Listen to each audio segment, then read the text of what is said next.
Today we are going to make some healthy Mexican fish tacos with avocado cream and pickled onions.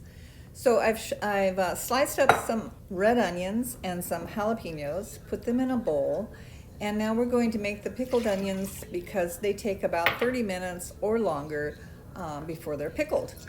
So into a pot on the stove over medium heat, I added some white wine vinegar, a couple cups, a squeeze of fresh lime, a tablespoon of salt, and a teaspoon of sugar. And you can add more sugar if you want, but that is the amount I like. So it doesn't take long. You just stir it up until the sugar and salt are dissolved over medium heat. And then we're going to pour it over the red onions and jalapenos. Make sure you have a heat-proof bowl when you do this. I would hate to see it shatter. So I'm pouring the whole thing over the onions, and at this point you can also add a little bit of water if they don't cover the onions. I used a really large onion, so it didn't quite cover it. So I did add a little bit of water to this. Now take a quarter cup of the pickling juice and pour it over the cabbage that you've shredded up ahead of time, just to add a little bit of pickling to that also.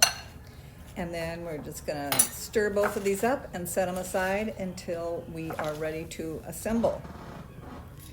Okay, next up is the avocado.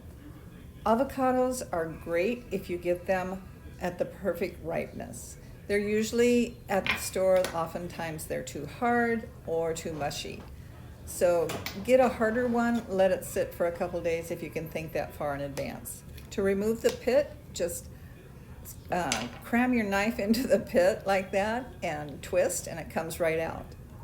Okay, so then I take a spoon and get all the fleshy goodness out of the avocado shells and put it into a food processor.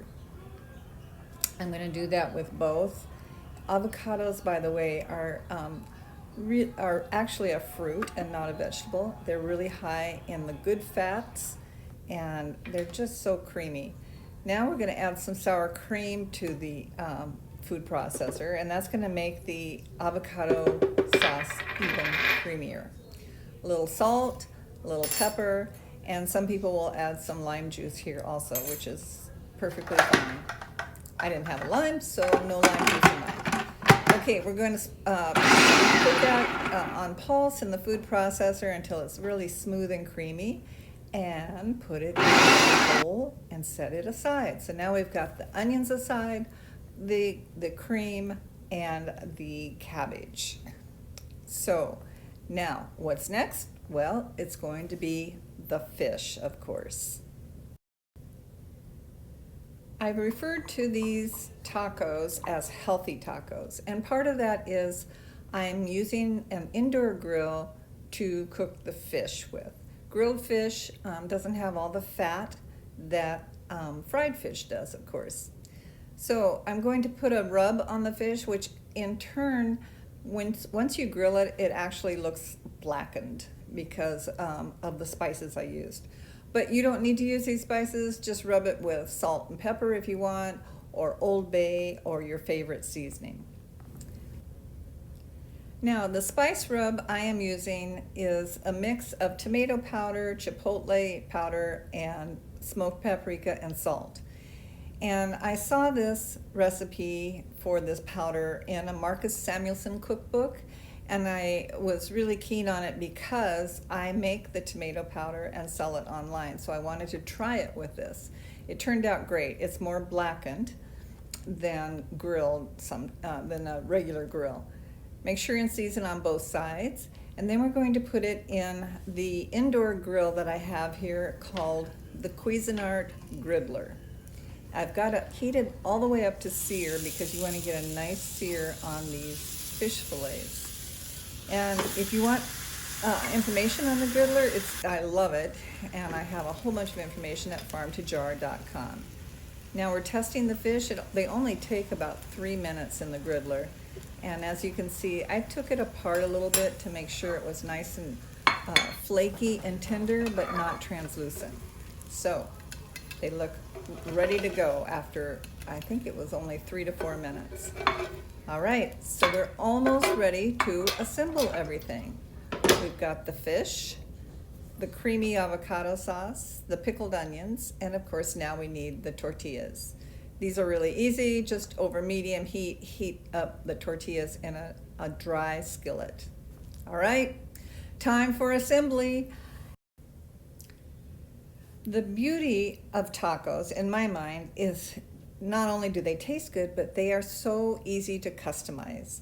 You can make them for a crowd and everybody can have their own favorite accompaniments, and or you can make them for one or two. Now, just a note on authentic, quote unquote, authentic Mexican tacos. The classic version is from Baja California, Mexico, and it is usually made with what's called the Holy Trinity, and that is fried white fish, not grilled like I'm using here, and it is a cabbage slaw, and it is a creamy white sauce. And the Baja sauce is usually made with sour cream and mayonnaise, cilantro, and maybe some ancho sauce. So I've changed it up a little bit. Still have the slaw, still have the fish, and but the creamy avocado sauce, I have added the avocado to it. So, like I said, these are easy to customize. And so, this one is the way I like it. Healthy, easy, and delicious. Enjoy!